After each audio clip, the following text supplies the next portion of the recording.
They all sat together in the lavish living room as the lawyer read out the will in a steady voice, confirming that every asset under Kim's father's name would now legally belong to them.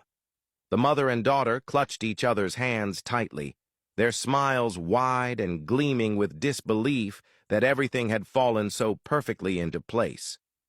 The lawyer slid the will across the table to Kim's stepmother, who barely hesitated before grabbing the pen and signing it with a flourish.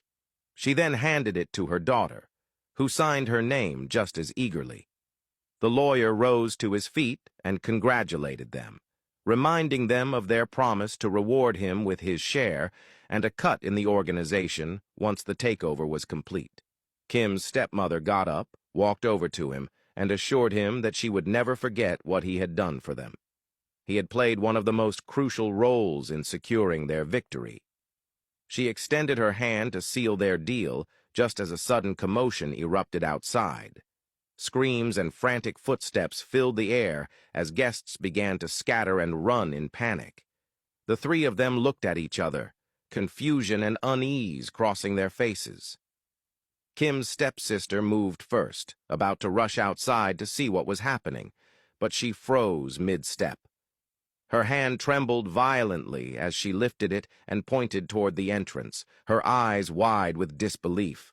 Her mother and the lawyer turned to see what had left her so pale, and froze as well, unable to comprehend what they were seeing.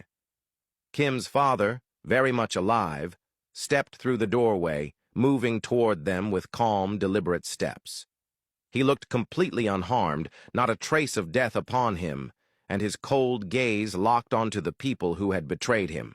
They all stood there in stunned silence, trembling and paralyzed, wondering if they were hallucinating, if the man they were so sure they had destroyed had somehow risen from the grave to confront them in the flesh and drag their darkest secrets into the light.